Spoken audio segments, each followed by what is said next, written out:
Hello team, welcome to my session on Coffee with Prab, and today we're going to discuss about how to prepare the organization with 4201 and EU AI Act compliance. It is not like a theory video which talk about a standard and all that, but it give you the good insight how to prepare the organization for AI governance and what are the mandatory controls we can introduce in our AI governance and make your system foolproof. Because after this 2005 and 2025, there's a lot of solutions you're planning to sell in Europe, and you have to make sure your AI solution should be comply with EU AI Act. And by following the 4201 standard, you are demonstrating your AI solutions in the market that it is trustworthy, it is reliable and all that. But question is how to follow a standard, how to follow this framework. And that is the purpose of this video. If you're new to the channel, do subscribe to the channel and click on the bell icon to make sure you should not miss the future videos on a similar topic. My name is Prab, and for more information, you can check my LinkedIn profile. So without wasting a time, let's start with the first part. Thank you.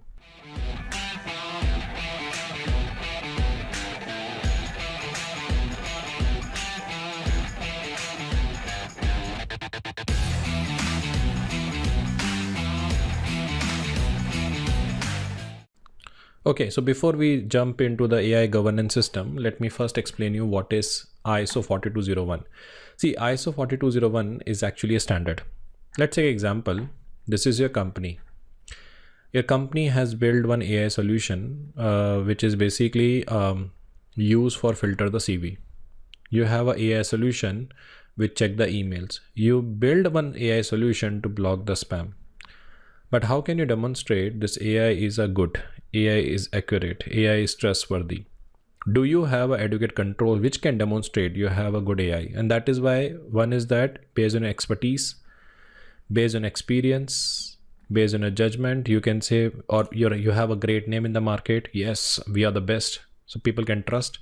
Or you follow some standards which talk about this is the controls minimum required in AIMS, and this is where the 4201 standard come into the picture.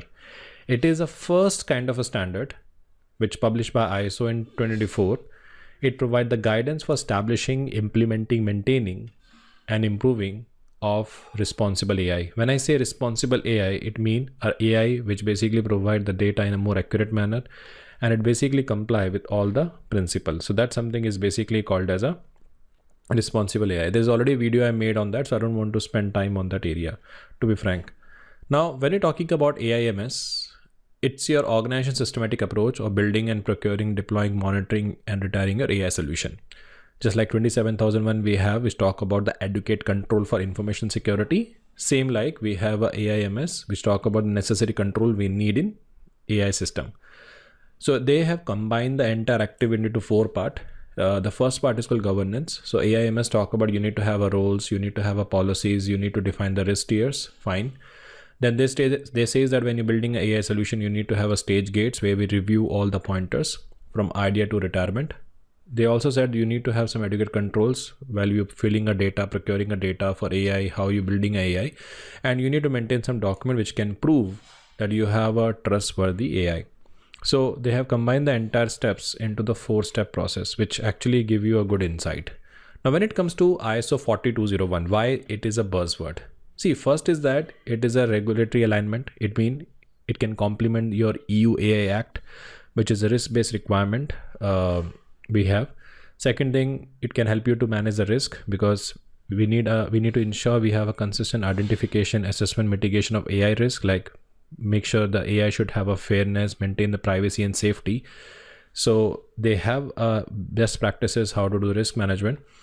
Then when we're expecting an AI solution, it will be trust and transparency. So this standard basically provides the structure framework for demonstrating to a customer, partner, regulators that your AI is responsibly governed. And more important, one of the clauses, one of the requirement in ISO 4201 talk about the continuous improvement. Continuous improvement is basically mean how you embed the feedback loops, data drift, user complaint, audit finding in your AI lifecycle. Now, how the 4201 can use this? So how organization use it? It basically help with gap analysis. So we can compare the AI practice against the 4201. Second is roadmap development. The standard will help you to provide the step-by-step process of building a secure AI solutions or secure AI function, like example, governance setup, policy creation, technical control, monitoring and audit. Then this solution also, the standard also provide you the implementation help. It means it help you to roll out the policy, procedure, tools. It also train the staff in integrating the CI/CD and DevOps pipeline, which is one of the backbone of the AI. And it also go through certification, which can demonstrate the maturity of the AI governance. So the question is, Prab, what we're going to cover in this session? It is, as I said, it is a first kind of a video which talk about the practical implementation of the AI governance. So can you see, any AI governance we want to implement, it follow as a project. So these are the kickoff, governance structure, policy development, inventory, risk management, technical control, compliance, continuous improvement, training culture. These are the steps we're going to discuss that. And I will also discussing about what is the schedule for each and every activities. So these are the rules we have. Total project phase 1, 2, 3, 4, 5, 6, 7, 8, and we have divided the durations. We also talk about what are the things, what are the documents we preparing on each stages. That is basically part of the function. Along with that, we talk about the summary of the project phases. So this is the same entire tracker. This is the step-by-step document we have to prepare. Secure the executive, appoint the AI governance lead, draft the AI charter. We're going to cover each and every step in detail in this particular video, in this particular session. So that basically give you the insight, and I'm sure you will love this. Okay, so another important topic we're going to cover is EU AI Act. So, but as a candidate, you should be aware of what is EU AI Act. So EU AI Act is basically the game changer. So tomorrow, if you are an Indian company or Asian company or any other company, and you want to sell your AI solution in Europe, you need to pass this act. So this act was introduced in August 1, 2024, and it is a mandatory criteria, and it is introduced by the European Commission. So the primary purpose of EU AI is to build a future where the citizen can trust the AI. Okay, they can trust the AI technology they interact with. So that something is basically the goal we have. Along with that, when you're talking about the AI perspective, it basically captures the two goals. The first is it ensure the AI system placed on European market are safe and are respect the existing laws and fundamental right. I'll tell you why.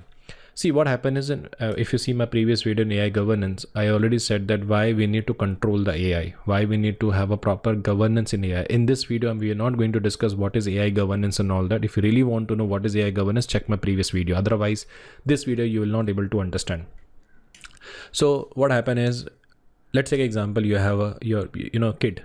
Okay, if you don't guide him, if you don't tell him what is good, what is bad, it will become threat for you. Example, like one day you're walking on the street and you greeted someone, hey uncle, good morning, but he abused the uncle. Possible. It means you have that shows your lack of parenting governance. So same like when you introduce AI, whatever you enter the prompt, AI will provide the answer. This is what we have learned, right? So we taken the example of ChatGPT. So if you enter in ChatGPT and give me the strong abusive word, I want to abuse my boss. If you ask 2 years back, definitely give you the list of words you can use to abuse your boss. But today, if you enter the queries about, please share me the abusive words and all that, they will say it is against the compliance. So that shows the proper governance. So we are using AI to assist our activities.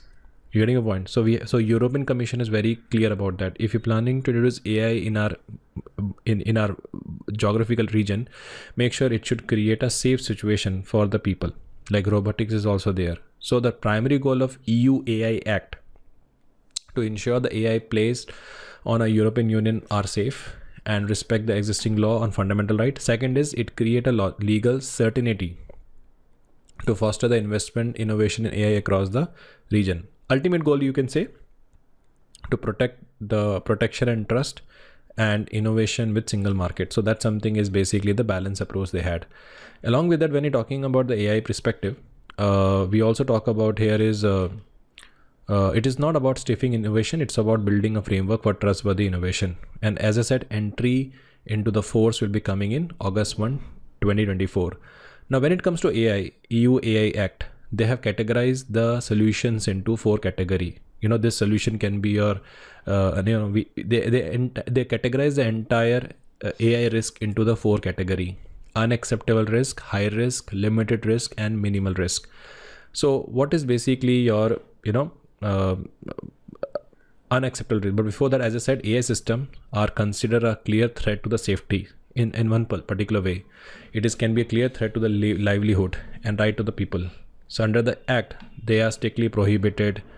So we have to see, is this AI solution is basically creating that kind of things? Is it clear? Let's say example, there is an AI solution which is involved in government-led scoring system. This is the AI solution which is used for real-time remote biometric identification, or this AI solution can manipulate the human behavior, or this AI solution can exploit emotional recognition systems in education institutions. So if this is basically coming, so we should ban such kind of a thing. We will flag them as an unacceptable risk. So I am a vendor who introduced this kind of a solution, and if they have assessed me and find my AI risk into the category of unacceptable risk, I cannot able to sell that solution in the European market. Second is called as a high risk. So when we're talking about the high risk is another important thing we have. High risk is basically mean heavily regulated. This is the most complex and impactful category we can say. These AI systems are not banned, but they are subject to the strict legal requirement before they can be placed on the market, and the rules for these systems will be fully enforceable from the you can say 2026. Okay, so when you're talking about, in this case, we have a let's take example, we have a critical infrastructure. Okay, you can see an example of critical infrastructure. So critical infrastructure like water-based, electricity management and all that. We talk about the medical devices. Okay, we have a recruitment tool, ATS-based CVs, access to the education, law enforcement, border controls, and administration justice. So if you're introducing AI around critical infrastructure, recruitments, access to education, law enforcement, border controls, and administration justice, then your AI will be part of the high risk. And when you're introducing that, we have to be very cautious about the controls and everything. Next is called as a limited risk. Now, when it comes to talking about the limited risk, this category covers the AI system where the main risk is a lack of transparency. And the key obligation here is to ensure the user know they are interacting with AI. So user should know, like, it is not a human, it is a AI. And these rules are also effect in the now. So this includes chatbots, deepfakes.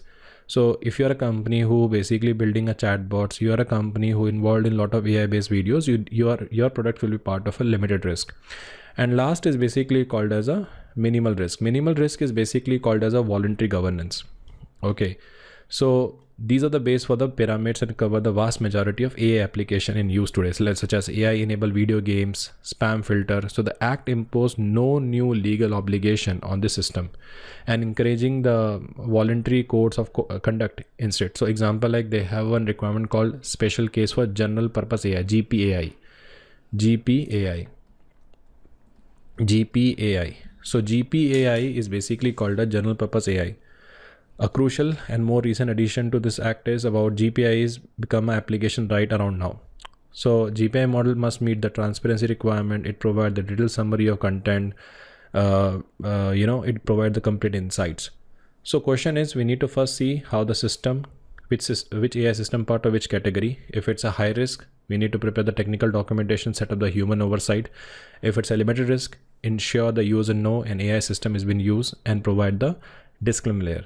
The reason of basically covering this particular topic is because I want you to have a clarity. When we're going to discuss about further AI governance and all that, you should know what is EU AI Act. So question is why the EU AI Act was introduced. As I said, it used to protect the fundamental rights. It harmonized the rules.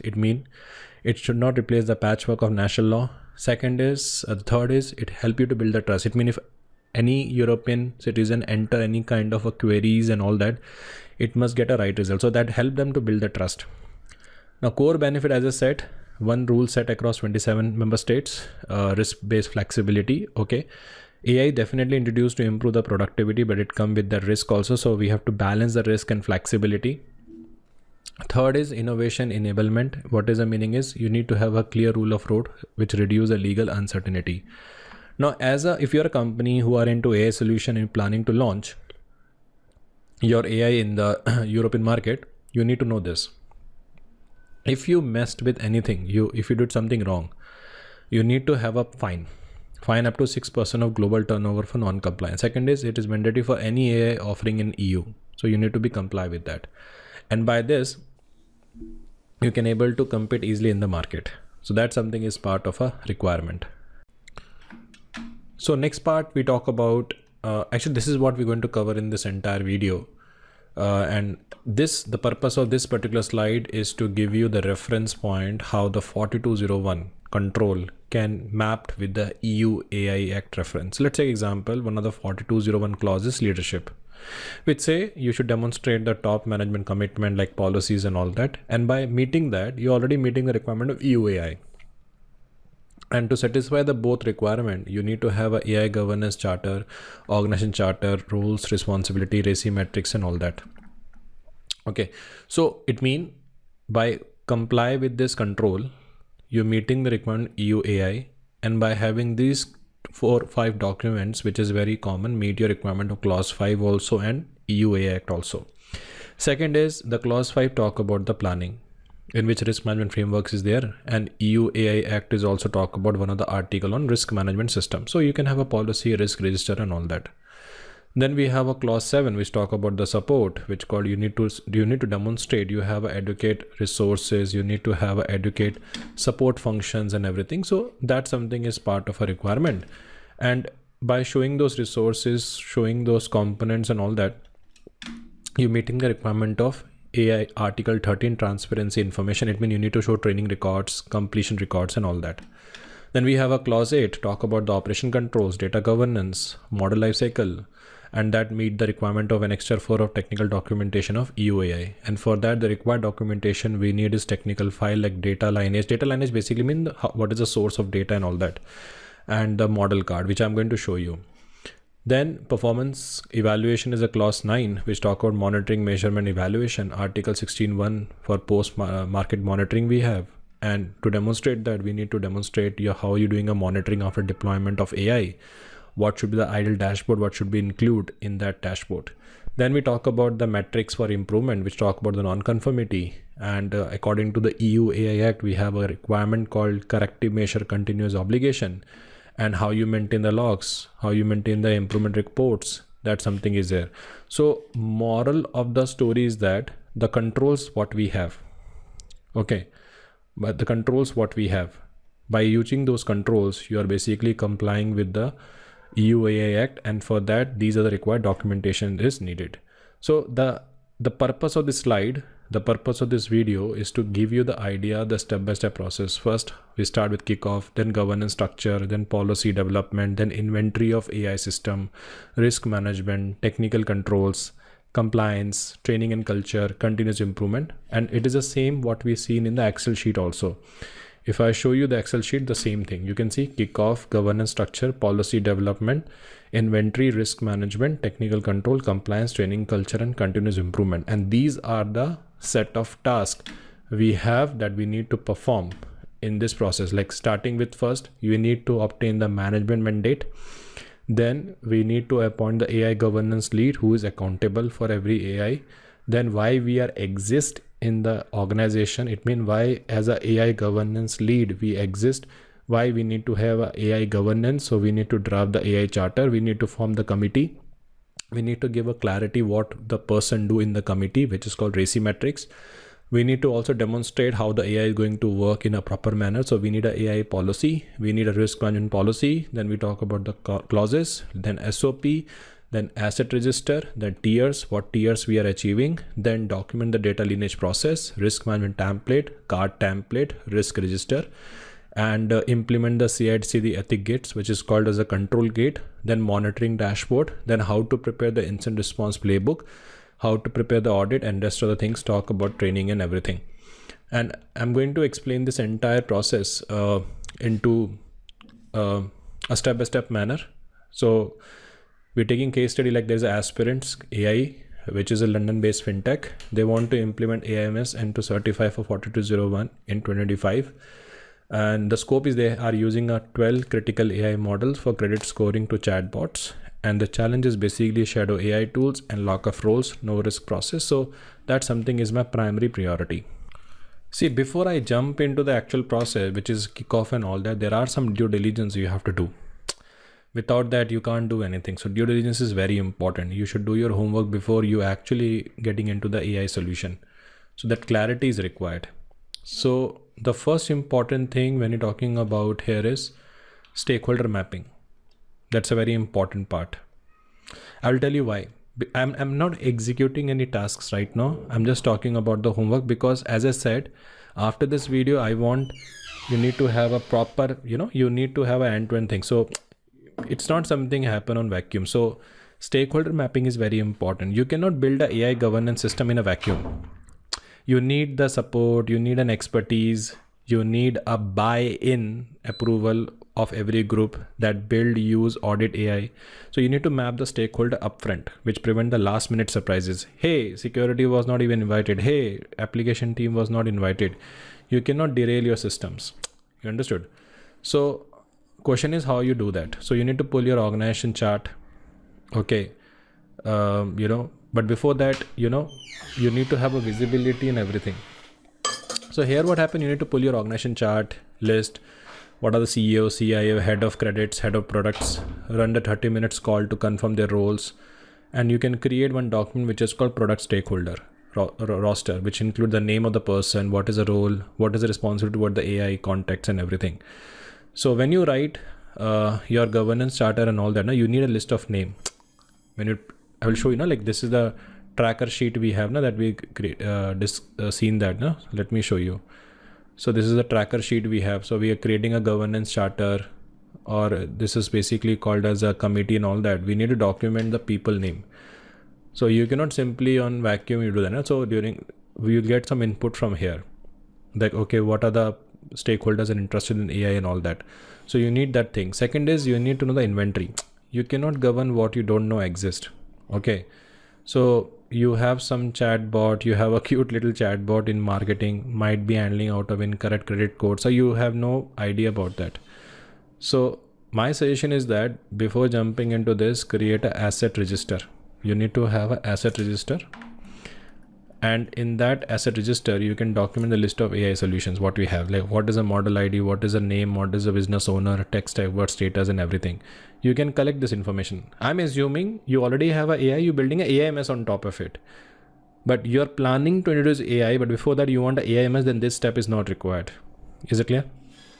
So you already have an AI, but AI governance you are introducing. So this become your asset register. So every future policy, risk assessment, audit checklist, reference, exact these entries. So when building your risk tier classifications and all that, so you'll use this data. Third is you need to have a process and tool chain review. So your governance rule have to fit the way your team actually build, right? Or test or deploy the AI today. Otherwise they will ignore them. So you need to have a proper flow chart, which is a SOP. Okay, so you should not overlay policy gates and all that. So before you train, you must have a data quality report. You talk about SOP, right? So when you automate the CI/CD, you need to have you should know which jobs and responsibility will hook into that. So that visibility required. So that something is very important, because in the AI, from a data ingestion to the monitor, you need a proper SOP for that. You need to check, do you have any SOPs and all? Okay, and if yes, read that SOPs. Then you need to understand what is the current state of AI solution you have in your organization, because you have only so much time and budget. So this scoring show you exactly where you are weakest, so you can fix those first. So your red flags item feed directly into your phase prioritization roadmap. If no risk process, is one of you tackle your risk assessment template before you write another line of code. So you will refer back to the gap analysis in your quarterly governance review meeting, and from there you get insights. And according to that, you can basically have a visibility. Along with that, you also need to know what is the risk appetite of the organization, because when you're building a AI governance, you need to have a lot of cost involved. So your governance program stall when teams argue over who will pay for this tool, how much risk can we actually accept. So your signed risk appetite statement become the North Star for all the risk scoring. Your budget sheets let you procure a data catalog, lineage tools, auditor, scramble everything. So in short, you can say, you need to know the risk appetite of the company. Is it clear? That's a very important role. So more of the story is that these are the pre-checks which give you foundation, who does what, how, and how much. So everything, whatever introducing, it should be comply with the budget and all that. Skipping or scheming, here is why AI governance project required. there's no point, you cannot start from zero. You need to have this kind of insights which basically provide the great visibility. And I'm assuming this is something you're doing after already have a AI solution. So summary is that management should be aware about what you're doing. So you can have a meeting with the management that you're planning to introduce AI, MS and all that, assemble the core team, understand the technicalities. You need to capture the rough list of all things AI to understand a starting point. Risk appetite is very, very important, and ensure you have a basics in place to track the AI. So these are like a pre-checks. You need to demonstrate why we need a AI MS. You need a people so that you will get a visibility, what kind of a capability you have, inventory snapshots, where you can list all the models, bot scripts and all that, and see what is a AI solutions we have. Then understand the risk appetite of the companies. Example, like we are building a solution which is going to be used in EU AI Act. What if this go down? So this is the penalty we have to pay. So you need to have an in-core meeting to agree on the high level of AI risk threshold. No fine higher than 100k euros. So you need to have a risk appetite. You need to have a governance tracker sheet and all that. So these things you need to have in place before you start something in your system. Is it clear? Hope this is clear to everyone. So we are in a phase 1 where we're going to discuss about scoping. Okay, because it's very important. We need a clarity what we're going to do. So scoping is important, and we are in a phase 1. So when we're talking about scoping here, okay, so the first thing you want to introduce something, you need a management approval. So you need to secure the executive management mandate. Even if you're coming for my session, you need to take a management approval, right? If you're taking a weekday off and all that. So any kind of a governance system you want to introduce, you need a management mandate. So you need to obtain a sign board level directive that make your AI management system as an organization priority, and you need to empower a single owner to enforce that. Now question is why? Because someone tomorrow asks what is this? So you need to have an answer for that. So your management mandate talk about that what is the priority of AI. It will help you to enforce your AI system in the organization. So you need to draft a 2-page memo, talk about the purpose of AI, like embed ethics, risk and compliance into every AI. And then you talk about the authority, like, we are appointing this person as a AI MS owner with the right to pause any AI deployment. So it's like a decision authority has been given to you. If you are the AI governance lead, your name will be part of a AI MS owner. And why this is important? Because when you go for ISO 4201, one of the 5.1 also has a mandate. You need to demonstrate a document which says someone has taken the accountability. And even you preparing your solution to be comply with the EU AI Act and all that, it is also one of the article requirement of EU AI that that shows the EU AI Act accountability. So you can have a AI MS owner, and they also have a expletive right, and that document is called as a mandate.pdf. Is it clear? That's a very important part. So that mandate.pdf include the purpose of the AI, authority of AI, and other detailed information about the AI. Is it clear? That something is there. I'll give an example. Okay, we as a company, to protect the infosec train from AI-related risk, example, regulatory reputation, and accelerated responsible innovation, we are hereby establishing an AI management system to be aligned with 4201 EU AI Act. And we have Mr. Prab has been appointed as the AIMS owner, authorized to access the AI artifacts, request governance review, temporary suspend any AI deployments and everything. So these kind of a memo document in the mandate.pdf document. And when you come for the certification audit and all that 4201, it is mandatory document to have. Now, so if you want someone else to be the AIMS owner, then CEO and CIO you can present the single slide why AIMS summary is important, risk plus control, and you can basically take their signatures on that, because it need to go through legal team, risk team, and then it is basically sponsored by the management, and based on that only we can basically go for the things. So you need a board approved risk appetite statement, 1-page list of existing plan AI initiatives, but make sure some challenge. You need to have, if you have too much text, people will not read that. So instead exactly 2 paragraphs is enough. it should not show the vague authority. You need to explicitly grant right to pause the deployment. Third is you need to always capture approval of document sign or written approval email, because when you're sending this memo to the management, your management acceptance of the document is considered as a valid evidence. So that something is basically the first important thing. So even if you go by the tracker, the first thing we talk about the secure the management mandate. Okay. So that something is basically part of the function. And the first document we have to prepare is obtain the approval email, and it should talk about the role description. So I'm assuming you did this. Then second part, you need to identify and define the scope. You need an AI governance system. You need an AIMS system for what? You need to clarify which solution fall under the AIMS. You are procuring in-house, you building in-house, you're procuring AI from third party, or it is a pilot program. So it's very important. You need to define the scope. Scope is very important. Is it clear? Anything which is not in the scope, you have to give a justification. Example, like I'm using Copilot. So Copilot is the third party. We are building internal AI, that is in-house. We are using demo project. So you need to give the clarity that this AIMS is basically applicable for whom. But one thing you need to understand, tomorrow, if you are building AI solution, let's say example, you are building an AI solution. Let's take example. And some of the APIs of AI using third party. So if something happened from there, it still you are accountable to the customer. Remember that. So as I said, this is your AI solution, but some AI API integrate with other APIs. Something happened from there, and that basically impact your AI. By end of the day, you are the one who answerable for that. So even you're outsourcing some of the risk to third party, or you're outsourcing some of the application third party, you're still answerable for that. So you need to identify every AI asset, which is both in-house, third party, and assign the clear business and technical ownership. Now, why it's required? Because you can't govern, I repeat, you can't govern what you don't know it exists. I repeat, you can't govern what you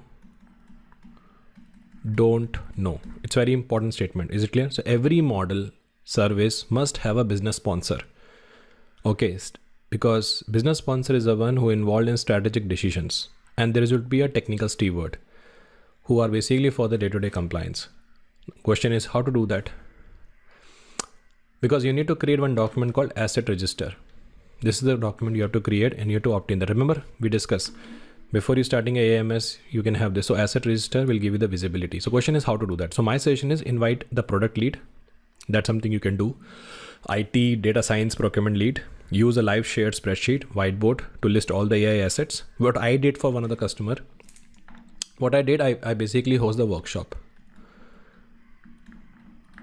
That time it was remotely. So what I did, I invited the product lead, okay, IT head, data science, procurement lead. These are the people I appointed. I use a live spreadsheet to, list on all the AI asset they have.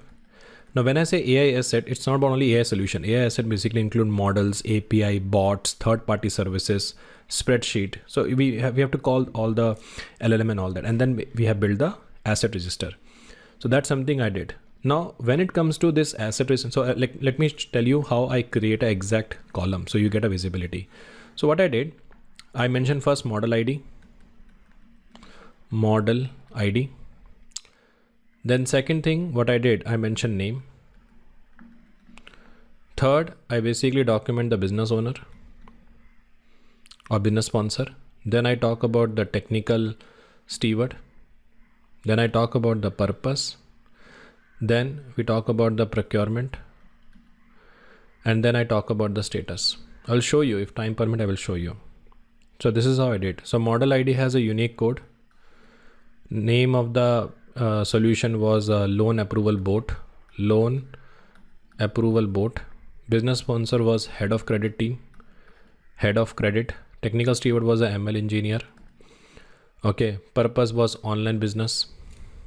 Procurement type is in-house and all that. And we talk about the criticality and all that. So this is something you can use. So it's very important. You need to have this. So for each column, you need to confirm the sponsor steward. And you need to save asset.register because this is also one of the certification requirement. Okay, 4201 has a certification requirement that you need to have an asset register. That's a very important thing. So don't get missed the blunder. So this is very important. Okay. Now you need to list all the machine learning repository, contact the third-party AI services, input from technical department, which basically lead to the AI solution. So, but here the pitfall is you need to specifically ask each department for any ad hoc tools are using. You need to ensure one clear sponsor, one clear steward per asset. I repeat, per asset, no committee owners. That's a very important part.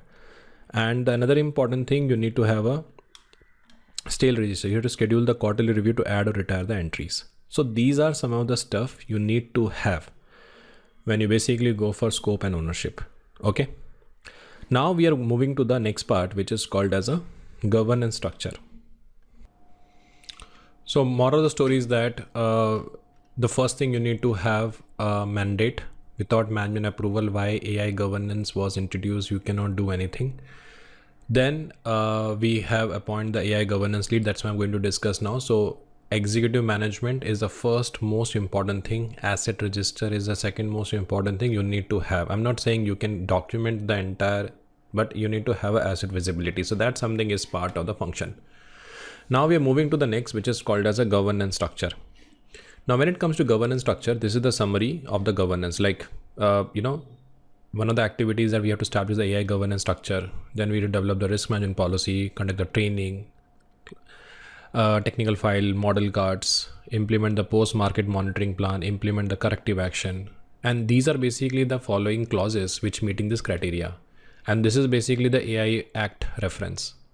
And these are the required documents we need to achieve these things. And these are the key controls I required. So we already done with one of the aspect of 1.1 is AI mandate. And this is how you can have a tracking thing that you need to have. So now in this phase, we're going to discuss about how to do this. This one, establish the AI governance, architecture and charter. So that something is basically part of the function. So as I said, you need to formally designate a single AI MS lead accountable. And it is also criteria for 4201, 5.3 and 5.4. I repeat again, it is a requirement under the 5.3 and 5.4 to define the role of AI MS operation. And as an ISO 4201 2023 clause 5.3, if you see the example, they say organization roles and responsibility would involve defining a roles like AI policy manager, AI ethics officer, or AI risk manager. So documenting the responsibility in the organization chart or job description is a mandatory requirement. Is it clear? And if you're dealing with the multi approach and all that, you need to have a committee. So if you skip this, you will miss the critical stakeholders like compliance, privacy, and your committee won't have a right to expertise. So that's a very important part. So it is not me saying that you need to have, it's a standard saying. So you have to draft the role responsibilities of AI MS lead, accountability authority KPI, and identify the 7 to 9 members for legal and security data science committee. So there is a committee called as a governance committee. Okay. And this committee should be a balance of all the expertise, like from a legal, security, data science, product, HR, compliance, all those things are required. Okay. So that is also called as a committee charter. See, look at how your 27001 data privacy committee are set up, right? Like they have a meeting, decision rules. Okay, so you can reuse the same template instead of inventing a new concept, or you can add in your existing document charter, because you need to keep your AI governance committee aligned with the rest of the organization, right? So my suggestion is basically you can have a existing document in which you can add whatever the requirement of AIMS. Is it clear? And you use to it to identify this very importantly is very important. So question is how to do that. If you ask me, how can I do that? I will basically pull the organization chart. That's something I will do. I will pull the organization chart. Okay, I highlight all the legal, security, data science and all that. Then I will review the existing committee of whatever we have, which is like security committee and all that, and see can we fit into that. And then you can draft your AIMS lead role and AI governance head role and publish both in a governance folder. That's something you can do. Okay, so organization chart, existing policy committee charter. And one thing is that you should not appoint too many people. Otherwise, it will not give you that quality. That's my humble request. So let me show you how it look like. So this is like draft the role description. Write one pager for AIMS lead covering who is accountability, authority, and KPI. Data input, we need a job template, AIMS charter draft that we prepare in the phase 1. And we deliverable one document called AIMS lead roles responsibility. Now we need to identify the committee member. Not go for more than 10, less than 10 is okay, 7 to 9. Send one page invitation. That something is very important. Time of requirement, organization chart. Existing policy committee is an input. Email invite is a deliverable.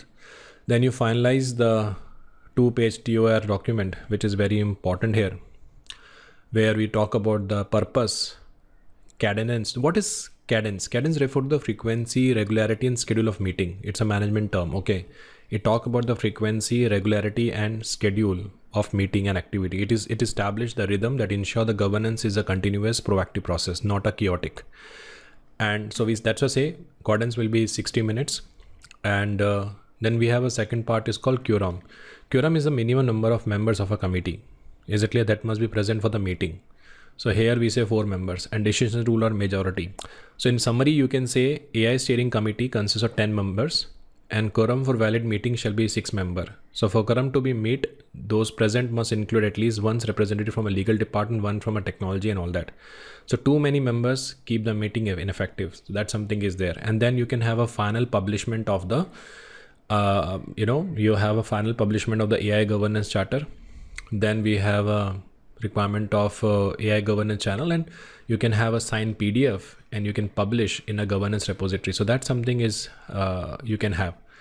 Now, one more important thing when you're talking about building AI governance, you need to build the RACI matrix: responsible, accountable, consult, and informed. So you need to executely map every AIMS activity, who responsible and all that. I will show you how it look like, because every action, okay, whether it's mandate, asset inventory, policy, and all that must be in your RACI.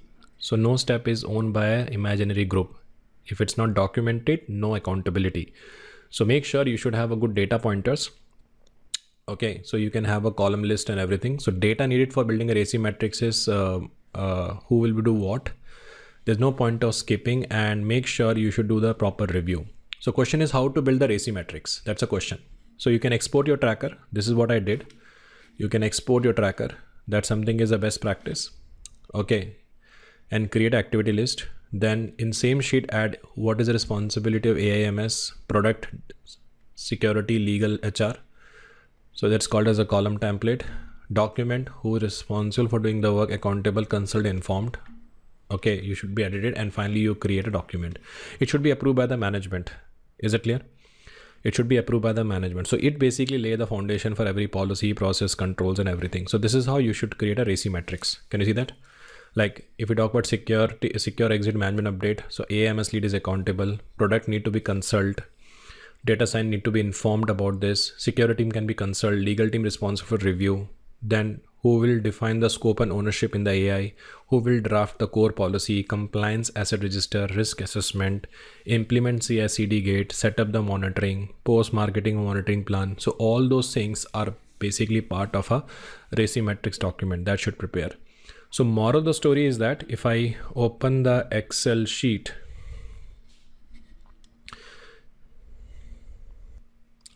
so we have done till management update. We have appointed the AI governance lead. We draft the AI charter.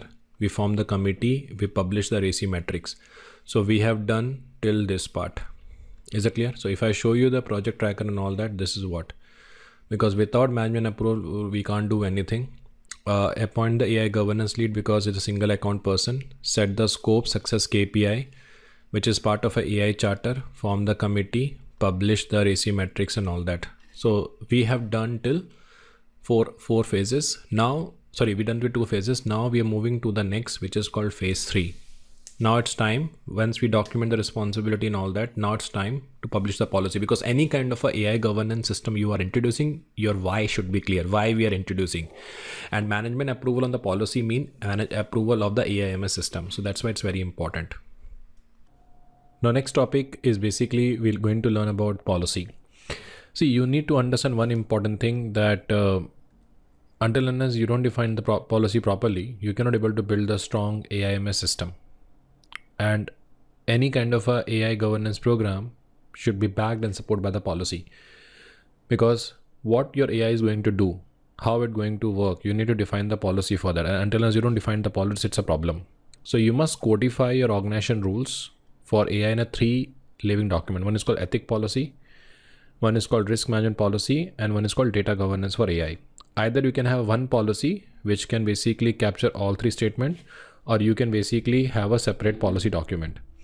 Now, when we're talking about ethics policy, it defines the fairness, transparency, accountability, non-negotiable requirement, like, transparency, OECD principle and all that. Risk management policy establish how you score, accept, mitigate AI risk. And somehow by having a risk management policy, you comply with the 4201 6.2 clause. And if you go by the NIST RMF, it's all about measure and manage. You also need to have a data governance policy. You will be surprised to know that in AI, the most important part is basically data governance. What is the source of data? Make sure you process data in a secure manner. So data governance for AI include, you lay out the lineage. Lineage basically talk about the source of data. What is the quality of data, privacy by design, security by design. And it is also a requirement for EU AI Act, Article 10 and 4201 8.3. So my suggestion is that when you're drafting up policies and all that, your policy basically should have a 1-page skeleton. Talk about the purpose, principle, non-negotiable, oversight, review and cycle. You will create a policy, AI consultant will create a policy, legal team will review the policy, HR will review the policy, management will approve the policy. So your policies basically capture what is a purpose and business regulatory requirement, exact step-by-step process procedures, data needed, input you must gather from the management, deliverables, that file you produce, and make sure you should avoid too much complicated language and all that. When we say data needed here is, you need a parameter from OECD AI principle, NIST AI RMF guidance, GDPR, EU AI Act, and ISO 4201, what the norms they have. So that's something you can look for. So you'll get a better visibility. Let me show you the sample of the policy, how it look like. Now, if you see this policy, it's a very high level as per an AI ethic policy. Effective date is basically next year. Next review will be on next year, approved by the AI governance committee. If you remember in the previous section, we discussed AI governance committee is a team of all the people. We then talk about the principle. These are common things which cover all the regulations. Then what is non-negotiable? These are things has been captured. So it's just a very basic policy I created. You can have a purpose. You can add one more important statement here is, let's say example, you can add a policy statement. AI is very important for us and all that. Then you talk about purpose, then talk about the principles, then you talk about negotiation requirement. Non-negotiable basically mean you can't ignore, like no AI model may proceed to the production without passing a CI/CD ethics. Make sure it pass the risk assessment, because if it's a high risk or unacceptable risk, it cannot be acceptable. Human oversight is very important. Data minimization is a common practice. So it's a very, you can say very, very common element we have added in that policy, and you can define as per a requirement. One more important thing, as I said, you can have a copy of 1 page. You can have a review from legal, HR, security team, and publish as an ethic as a policy. But make sure when you're drafting this policy, you can take some principle from OECD, because it reflects the culture of your company. It demonstrate your culture toward the AI governance. Yes, we are following OECD AI principle. We are following RMF documentations about the risk expectation. Then we follow EU AI for the data processing agreement. And then you can also enter the enterprise risk appetite statement. But make sure keep each at 2-3 pages. It should not be over length. It should not be vague language. Avoid should. Use must for the non-negotiable, because you cannot remove that, and it should be reviewed by annually. Now, question is how to draft. First of all, give you a globally recognized foundation of ethics, because if you're taking some data from OECD is an international principle which talk about how the AI should work.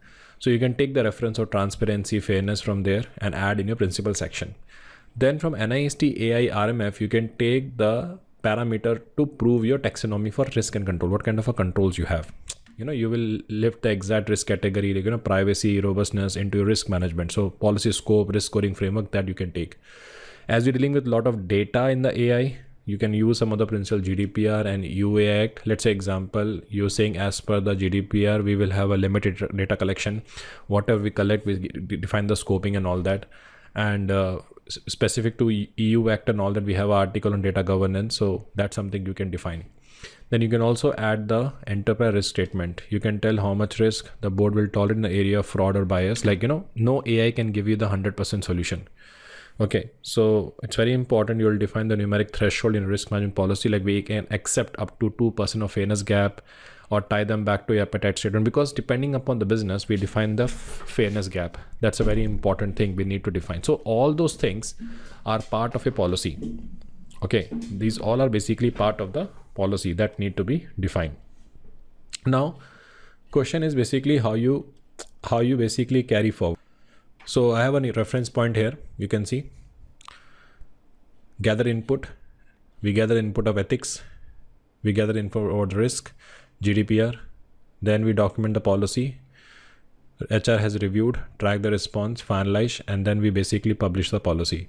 But one thing we need to understand, when you're drafting a policy, it should be backed and supported by the standard. ISO 4201 standard text, especially clause 4 to 10. And when you're talking about EU AI Act, we have a focus on article called 9 to 13, which is annexure 4. So you can demonstrate traceability from each policy statement, how it meet the criteria of a specific clause 4201, an article in EU AI Act. So that is very important. If time permit, let me show you that also. So we create a mapping templates, and then we have a workshop where we review the policies, how the policies map with the articles and everything. We have a review session, and then we validate. And it's always a good practice we have to follow. So if you're basically looking for some kind of an assistance, I can show you. See, ISO 4201 lets you pinpoint exactly which clause your policy satisfy, like policy 2.1 training to 4201 7.2. And then we have a EU AI Act, which ensure it cover every article that apply to your high risk system. So you can tie up your 3.4 minimization to, so you basically add this pointers and all that. So it's good always to map. So by skipping this mapping, you leave the auditor asking, show me where your policy you satisfy article 9 AI Act. So it is good to create some kind of a tracker which can easily manageable. Understood? So I have an Excel sheet. You can see here, leadership, focus is this, accountability metrics, board has approved, leadership. So I've already shown you this particular table. Okay, initial starting of the class. So it is always good that, okay, every policy need to be mapped with some standards and EU Act.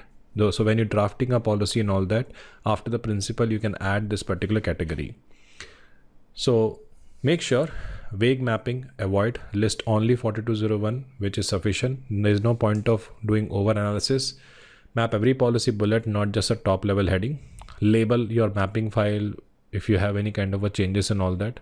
And example, like by executing this 4.1, 4.2 in precise day-to-day manner, you will produce concise target policy in a ATAT compliance metric. So make sure whatever the data pointers we have are not optional. They are a building block which assemble to create a real auditable enforceable AI governance policy. So that's a very important part. Okay, so next is called as a inventory and triage. See, in AI, the most important part is ML. And ML is built on the data, because whatever you enter the prompt, it is a machine learning who use the data pointers and provide you the data. So in the AI governance, it's not only about controlling the AI, it is also about controlling what kind of a data we have, how the data need to be produced. And in this section, we're going to cover that only, which is a most important part of the system. Now, one thing we need to understand here is, when it comes to the inventory of data, here this term is called as a data lineage. What is the data lineage? A process of tracking the complete life cycle of data from its origin to its current state and ultimate destination. Let's say example, this is the database we have. Okay, this is the database. This is the ML who using this database pointers, and this is the AI who coordinate with ML and provide the information. So we need to understand from where we got this data. The most important foundation, we should know the source, authenticity, and validation. To understand end-to-end process, that concept is called as a data lineage. So we need to, and it is also part of a EU AI Act requirement and also ISO 4201, that whatever the data we have, we need to have a data lineage for that. So it provides the comprehensive view of how the data basically move through the various system and undergoes a transformation and it's consumed. It is also include the data cleansing and all that. So data lineage answers question like where the data comes from, like source. Is it collected in a authorized manner, authentic manner, comply with the privacy? Second is how has it changed over the time? What transformation process were applied? Third, where it is stored now. Is it on-prem, cloud and all that? Who has access to it and what is the ultimate destination, like report, dashboard and the system. So we need a proper tracking of that. And that is basically called as a data lineage. But the question is how we do this data lineage. That data lineage is typically enabled by collecting and managing metadata, which is data about data, which describe the characteristics, transformation, and relationship of the data sets. So that is basically called as a data lineage. So let me give you an example of how the data lineage we are using for a data point for customer credit score. Customer credit score. If I want to assess the customer credit score, how can I use that? So the value is 750. Let's say example value is 750 for a customer credit score. Okay. So origin was the value 750 for a customer credit score we are ingested from a CIBIL score, which is July 2050 CSV file and all that. Then this ingested data, I will run the script and confirm the expected range. So data will be loaded from the particular value. Then we do the feature engineering. Like we're building the training data set script on this particular data pointers. And if it's normalized, we can give the credit score up to 750 to scale up to 0.85. So it could be used by the machine algorithm. And then we basically use the digestion model. We're using an AI model to produce the final output. So data lineage transform data from being anonymous, trustworthy number into piece of evidence with a verifiable history. So in the court of AI governance, it is your most critical piece of evidence. Remember that. So source system, then validation we have to do, transformation has to be done, and then we'll basically destination is basically my AI system where the data is basically go. So that's why it's very important for us. So as I said in this section, data lineage is very important. So you must document where every piece of data feeding your high risk AI model come from and enforce the automated quality check to prevent in garbage in and garbage out, because we need to cut a lot of noise. And why it is very important, because it is a requirement for EU ANI Annexure IV2. 4.2 required a clear data provenance flow. Second is 4201 8.3 also demand the control over the data integrity, and we need to prevent the bias or failure which is caused by bad or drifting data. That is the reason we need this particular thing. So Annexure 4 demand this particular thing.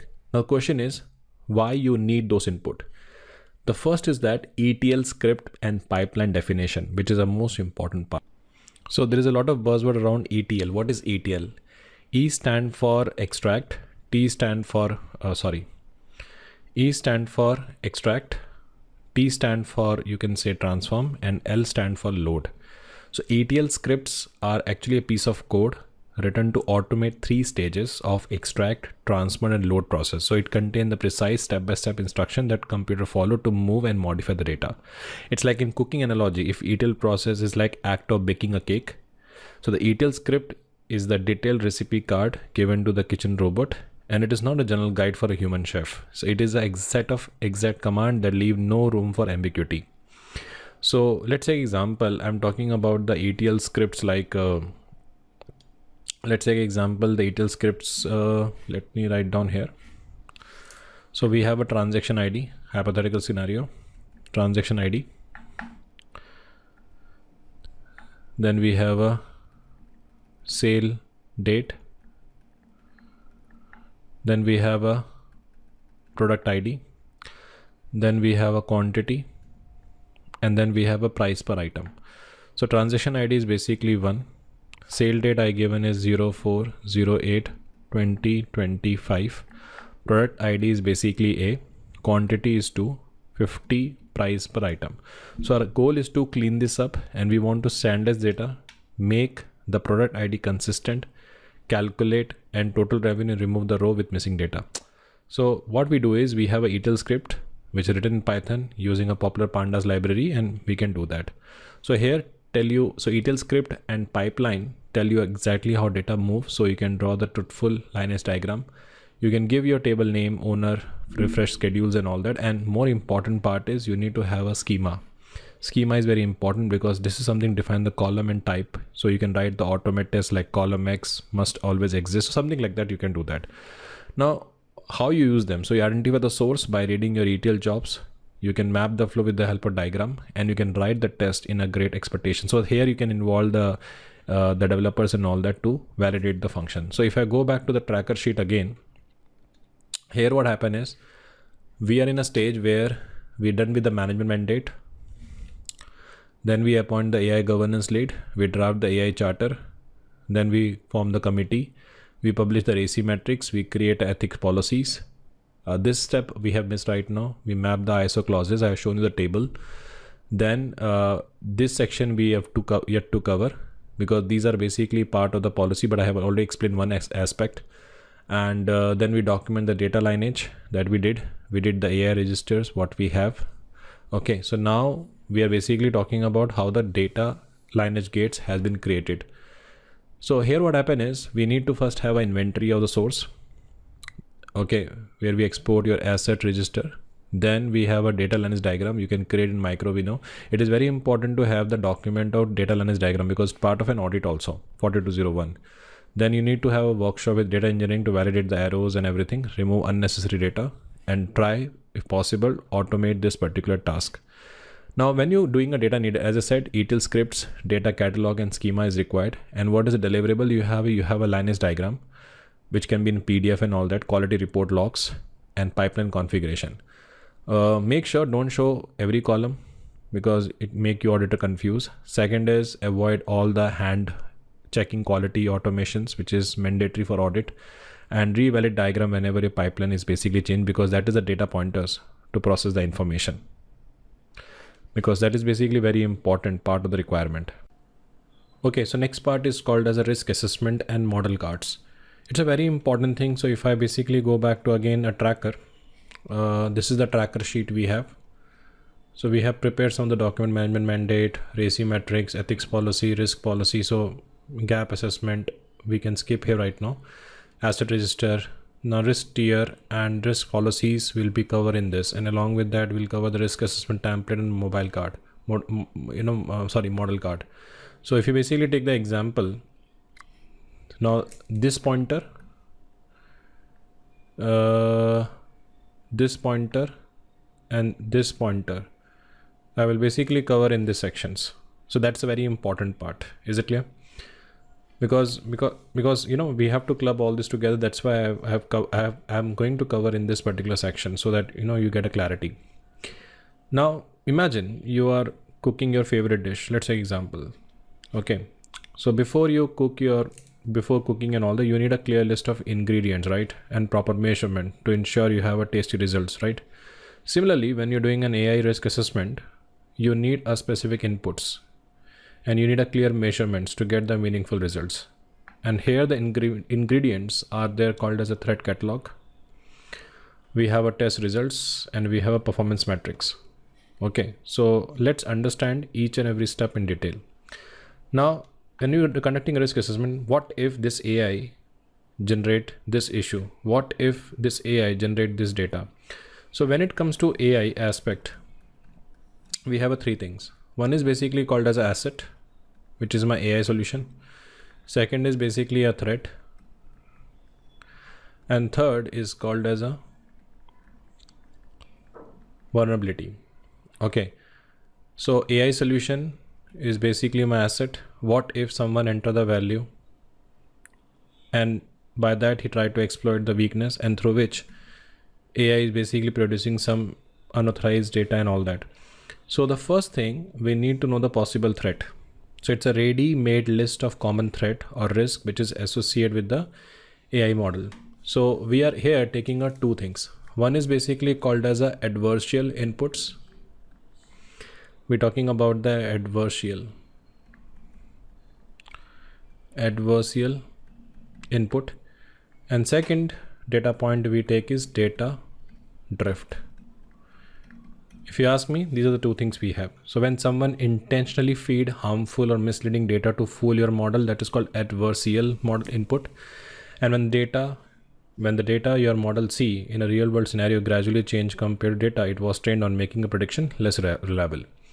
So it is always a good to do the risk assessment start with the threat catalogs, because you won't start from a scratch each time to perform a risk assessment. It helps you to quickly populate your risk statement effectively. Second, we're talking about the test results. Now in the test results, we have two things. When you're feeding anything to the AI, how they basically use the process. So I'm not going to cover in detail because there's a dedicated topic on that, which called lime and sharp. Now you asked me, Prab, tell me 1 + 1. I said 2. But what was the reason behind how you calculate 2? So that is called as a explainability. Your AI should explain how they produce the 2. It should be robust. So lime and sharp is a very popular framework. These tools used to explain the prediction made by your AI. They answer why did your model make this prediction. So they give you justification for that. Is it clear? That is basically called lime and sharp. I repeat again, lime and sharp is basically tell you why did your model make these predictions. Second thing is that we look for the adversarial robustness and bias metrics. So adversarial robustness test to see how strong your AI model is against the deliberate attacks or alarm injections. And bias metrics is basically measurement indicating if your model discriminate any unfairly against certain group like race, gender, age. Let me give an example. If lime and shape say your loan model deny loan mostly because of the income or age, you clearly see why decisions are made. And this helps to identify the bias or weakness quickly. And why it is important, because these test results are basically used to calculate your likelihood and impact formula. So there's a way to calculate risk. Risk is calculated by likelihood impact. Likelihood basically mean threat and vulnerability. So these test results provide the clear measurable evidence, and you use them to justify your likelihood and impact rating during a risk score. That is something is basically part of the thing. Now next thing is basically called as a another important data pointers. We need a performance metrics. We have accuracy, we have a precision, we have a recall, and we have a AOC. So these are basically a quantifiable measures of how well your AI model is performing. How well. See how they provide the data that provide by lime and sharp, but how well. Definitely 100% is not AI can provide solution. So these are basically metrics also we use, because see, when we calculating a risk, when we're doing a risk assessment for AI, we don't only identify threat, we also need to identify by what percentage it provide the data. So first is basically called accuracy. Accuracy talk about how often your model is correct. Precision is basically when your model say yes, how often it is actually right. Third is called recall. Does your model find all the true cases of the target class? And AUC stand for area under curve, which combine the metrics showing the overall performance. Let's take an example. So there is a loan approval model we have. So 93%, okay, are the correct approvals. That is called accuracy. 90%, we say precision, it means 90% of approved prediction was actually good. 85% mean found 85% of truly deserving applicant. It means it's not something generating a false data. And overall score we give 0.9 to 0.93 out of 1.0. So it gives the measurable data to put your model card. And without this matrix, your model performance claims are baseless. So whenever you're dealing with things and all that, it's very important. So the question is, how do you use them? You create a template, you have a score calibrations, and you can have a model card. Is it clear? So we say, okay, we have a model card, metrics is accuracy 93%, precision is 90%, recall is 85%. So bias fairness, clearly we get the point. And why this data point is important, because without this fact, you are guessing or recalling your memory, your risk failing audits or compliance, and your model quality fairness claim become meaningless. So using this data pointer ensure transparent, accurate documentation, we have a smooth and confident audit, and it clearly communicate internally, externally about your model trustworthiness. Now, we should not miss this step. It's a very important part. That something is important to be taken care. So now what happened, this is a sample we have created. You can see we have a risk ID. So we have a customer asset is called customer churn predict. It's one of the AI. What is the threat? Data drift. What is data drift? When you feed the data, it gets changed. What is the vulnerability? Outdated feature distribution. Likelihood of this is 4. Impact is basically 4. Overall value is basically 16 we gave, because risk equal to likelihood and impact. So 4 into 4 is 16. So do we have existing control? Yes. Monthly drifting monitoring we have. Because when we're doing a risk assessment, we need to know the existing controls. Then we give the residual risk is basically 8.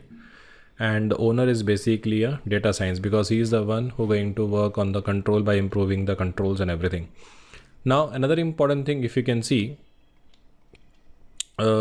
we can take the environment of, let's say example is loan approval bot. So threat is adversarial input, someone is modify the image and all that. Vulnerability is that no adversarial robustness testing. So it will be easy for someone to bypass. But what is the likelihood of this attack? Will be 3, and if it happens, the impact is 5. So residual risk is basically low, and the owner is basically ML engineering. So this is how we basically did the risk assessment. So you need to know the AI, what are the assets we have. You need to know what are the possible threats. You need to know the possible vulnerability. Like example, there's a possibility the user will feed some data. So it is called threat. We cannot predict.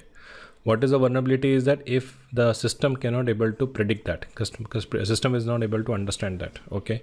And what is the impact? If it reveals some kind of a sensitive information.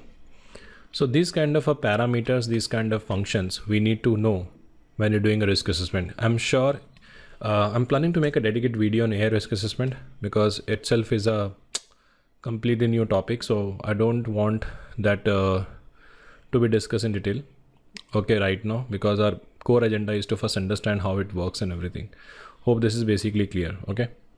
So one thing we need to understand also here is, so one more example I want to give another way is we have one asset which is called customer churn predictor, which is also called customer retention model.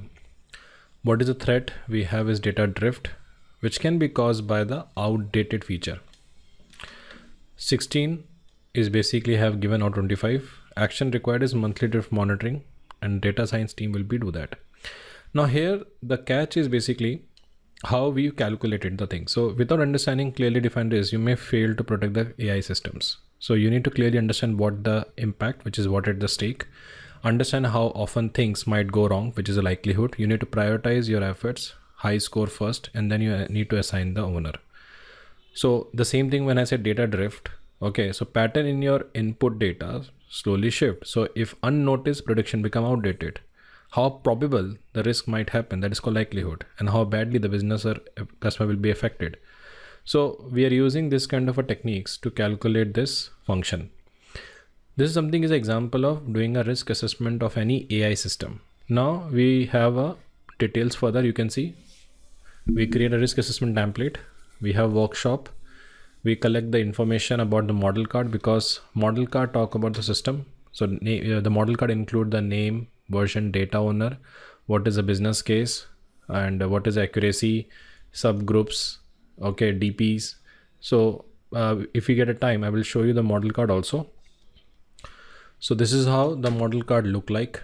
You can see the model X, Dr. Priyasi and aspirants, and the business case is predict the customer churn with next 30 days.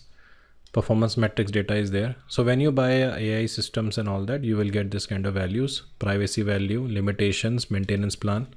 So this is basically called as a model card. Model card is just like a, you can say model card is just like, when you buy when you purchase any food and all that, we have a label. So that is called as a model card.